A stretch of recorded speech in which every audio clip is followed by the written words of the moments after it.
Today's video is brought to you by E.Cade and Mammoth Headwear. Find a store or hat that fits you today. Hey YouTube, Common Collector here, and today I'm going to be bringing you guys my Edison format Diva Hero deck profile. So recently, over the last year or so, I've gotten into Edison format, and I still haven't done any deck profiles yet. So this is going to be the very first Edison deck profile on the channel. So hopefully you guys enjoy this one. If you guys have any comments, please let me know what you guys think about the deck. Still sort of trying to get into the side decking and all that stuff, but I am going to be doing a side deck for this video, so I know that that is sort of a big thing for when people are watching these lists, because overall the main decks, extra decks are pretty standard. There's maybe a little bit of deviation, but overall the side deck I feel like is where you can get a little bit of your own sauce in there. So without any further ado, let's get on into it. So we're starting off with 3 copies of Deep Sea Diva, just one of the best cards in the deck. It's also just one of the best normal summons in all of Edison format, in my opinion. You get to normal summon it, and you get just a good difference between either you can go for 2 level 2 tuners, or you can go for the Spine Gilman, and then you just have like a big beater, or you can go for a level 5 synchro play. Overall, these cards are just really great for the deck. Then getting on into our hero package, we have our 2 copies of Destiny Hero Malicious, 2 copies of Evil Hero Infernal Prodigy, and then 1 copy of Elemental Hero Stratos. So overall, these cards are really cool. Very small engine. You can play a little bit more if you want to, like by playing like Plasma or some of the other heroes. I don't know if it's Diamond Dude or whoever other cards are in the format, but overall, these are the 5 cards that most people play. And overall, Stratos and Malicious are 2 of my favorite all-time heroes, so it's really cool that you're able to play them in the deck. Stratos being able to search for any of the heroes that are in the deck, and then also his other effect, if you choose to use it, is to destroy as many spell and traps on the field equal to the number of heroes that are also on the field. So really cool just to be able to utilize him. Then we're going to get on into some of the more generic cards, starting off with the Darks. 3 copies of Caius. Caius, just one of the most amazing tribute monsters. Definitely probably the best tribute monster in all of Edison format. So he's also really cool to play. We've got tons of ways to special summon, like with your Infernal Prodigy or just other ways. That way you can get a special summon monster on the field and then be able to tribute normal summon, get into your Caius, which is really cool. 1 copy of Dark Arm Dragon, just because he's a nice big boss daddy, and 1 copy of Gores, sort of to round out the big boys in the deck. Then we have our 1 copy of Dark Grepher. If you guys don't like playing Dark Grepher, you guys can always play... You can always play Armageddon Knight. You know, he's sort of like the alternative. I still just like having Dark Grepher because he helps you to unbrick your hands if you draw into Malicious. So at least he helps you to send your Malicious from hand to grave. Otherwise, the rest of the cards you don't really care for doing, but it can also just sort of get a Caius out of your hand if you draw into 2 Caiuses or something. Overall, Dark Grepher, really cool. Really great card just to be able to dump a whole bunch of extra stuff into your graveyard. 1 copy of Spirit Reaper, and here's where I kind of wanted to put a little bit of focus on the profile. So Spirit Reaper, a lot of people play this, and I struggled really hard with this card at first, but now that I put it back into the deck, I really like it. The card that I was, sort of testing around a lot with is Neospatian Grand Mole. So for a while, I sort of had these sort of flip-flopping them, trying them between duels and stuff, and overall, it just seemed like, in general, Spirit Reaper helped out a little bit more. Now, in the end, Neospatian Grand Mole can have some really amazing turns where he's just constantly bouncing extra deck monsters back to the extra deck, or really annoying monsters back to the hand. He can bounce Caius or something, and then you can keep your opponent off of tribute summoning and stuff. Whatever it's going to be, overall, Neospatian Grand Mole is really great in theory, and then he's an earth monster. That way you can get into your Gaia in your extra deck a little bit easier, because Gaia, you don't really actually play a main deck way to get into him. So that was sort of my my compromise there was that he was really great pressure on your opponent, and then he helped you to get into your Gaia easier. But in general, Spirit Reaper's just better because he's also going to create a little bit of pressure on your opponent. And then the other great things is that he sort of sets up plays for Dad Engrave. He's going to set up tributes on field for your Caius. Or your Malicious if you really are desperate. And then it's also going to be a dark that you could discard out of your hand for Dark Grepher. And then also the other card that you can consider is your Allure of Darkness. So overall, I just sort of thought with all of those reasons, it made a little bit more sense to still stick with the Spirit Reaper. So, you know, whenever I strayed away from like the main cards that go into the deck and I tried to test out with different cards like Grand Mole, then I was kind of like, I would end up coming back to the Spirit Reaper or whatever card I was testing with, and then I'd be like, oh, okay, I get it. Now I understand why the pros are playing these cards and why they've been playing them for years, because they are better than the alternatives. So I tried it, didn't really work. And then I just went sort of back to the cookie cutter stuff. But if you guys want to experiment a little bit, you can see if Neospatian Grand Mole works for your deck. Then we're playing one copy of Sanguine. Helps to search for a ton of the monsters that are in the deck, including your Spirit Reaper.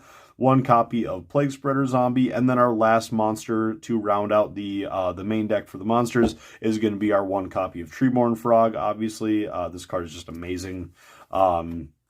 Then getting into the spells, 3 copies of Miracle Fusion, don't really need any explanation there. 1 copy of Future Fusion, just absolutely love when I see this card. It is the best card probably in the deck, definitely better when it comes to like the dragon decks in the format, but in this deck it still can do some really amazing things. And then we're playing our 2 copies of Gold Sarcophagus. In my opinion, this is really not up for debate. You need to be playing 2 copies of Gold Sarcophagus because you're trying to get to that Future Fusion. 9 times out of 10 with Gold Sarcophagus, I'm going to be searching for Future Fusion. Otherwise, the other card is maybe going to be Dad, or just something that I feel like I could use. But in general, it's going to be Future Fusion 9 times out of 10, like I said. Then just sort of for some more search stuff, we've got Rhoda, we've got Allure of Darkness, and like I said, we're playing tons of darks. So again, going back to the Spirit Reaper, that just really made it feel a little bit better, putting another dark in the deck and taking the random Earth monster out of the deck. So that's why Mole also got the boot. We're playing our 1 copy of Heavy Storm, 1 copy of MST, and then our 1 Brain Con and our 1 Mind Control. So we're playing a lot of like the big power 1-ofs, but still kind of shooting for consistency, you know, playing like the basically 2 of these, 2 of those, 2 of our Gold Sarks, just to be able to get into our stuff. So trying to play as much of the consistency as we can, because this is a bit of an inconsistent deck at times. Then we're playing our 2 copies of Bottomless Trap Hole that we want to be playing in the deck. 1 copy of Solemn Judgment, 1 copy of Mirror Force, 1 copy of Torrential Tribute, 1 Dimensional Prison. You could play more if you want to, but in general, you're putting out a lot of big boys, and you don't really care much if your Absolute Zero gets destroyed by battle or anything, because then you get a whole field wipe. So really, in general, it doesn't really matter. 1 copy of Phoenix Wing Wind Blast, just to sort of be able to slow your opponent down, and then be able to just sort of control what's in their hand, know what's in their hand, and gives you a discard for Malicious.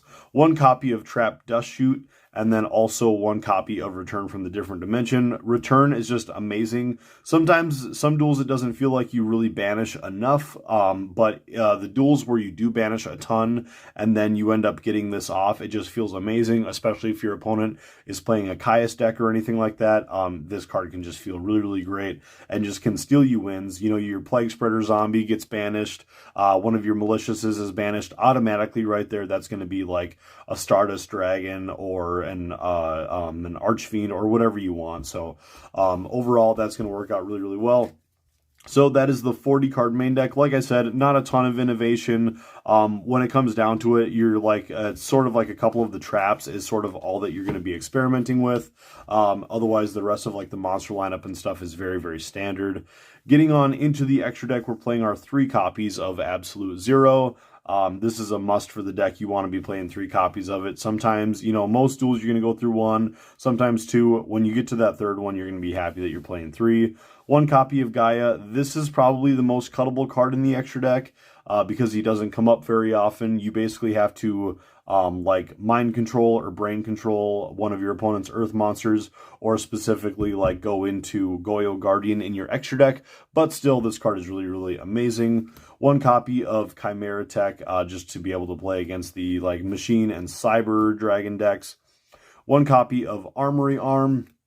One copy of Ally of Justice, Catastor, which is our only 5 in the deck. Again, if you want to cut the Gaia, this is kind of where you could put in the space to play Magical Android or any of the other level 5s that you like. Magical Android is going to be your best option. But in general, I found that Catastor is just fine for the deck.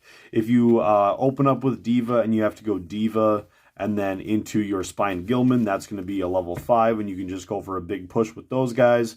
But overall, I mean, otherwise, if you have like Diva, get the second Diva, and you already have Sangan on field or something, then you can go into Catastor and then go up into Black Rose Dragon, like if you need to go in for a 7 play or something like that. Overall, having the 1 level 5 hasn't been too rough for me, but if you want Magical Android, you can find some space. That's just sort of my advice there.